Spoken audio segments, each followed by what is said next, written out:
Welcome back into CBS Sports HQ, going through week 1 games here. Let's go through the SEC and Pac-12 here. Alabama Crimson Tide hosting Utah State here. Danny, you've talked about how you're a little afraid of those big numbers, and we were talking about 17.5, and you didn't like that. What about Alabama, 41.5 point favorite at home? The total here is 62.5.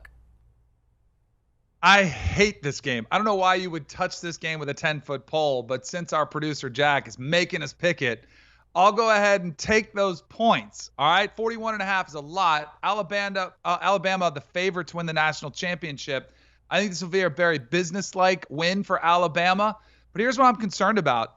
Logan Bonner, 11-2 Utah State come to town. Logan Bonner is a gunslinger. Like, he runs around. I could see him playing in the second half, running around, making some plays versus Alabama's backups. I think you'll see a healthy dose of Alabama's backups trying to run out the clock late.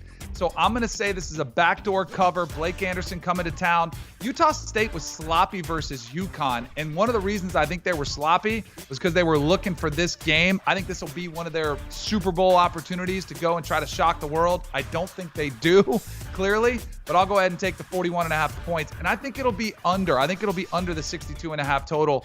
I just think, again, a very business-like win for the Alabama Crimson Tide.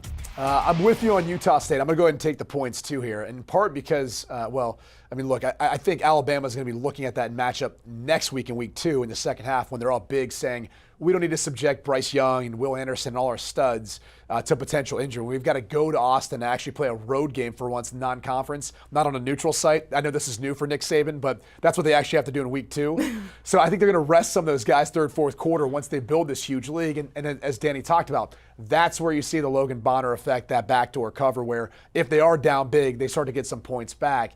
I do like the over on this one, though. I think Alabama's going to put up a pretty big number. I mean, if UConn, who has really struggled in football for the past 5 years or so, can put up almost 200 yards rushing on you just in the first half, that's a troubling sign for your rush defense. So I don't care if Utah State was overlooking UConn for Alabama. That's a problem. Jahmyr Gibbs is going to go off in this game, and I think Alabama is going to be able to roll relatively early. So I like the over, but I'm going to go ahead and take the 41.5 points. Do you want a sports network that delivers everything that matters about the game? The highlights, the picks, the instant analysis. No yelling, no fake debates, no politics.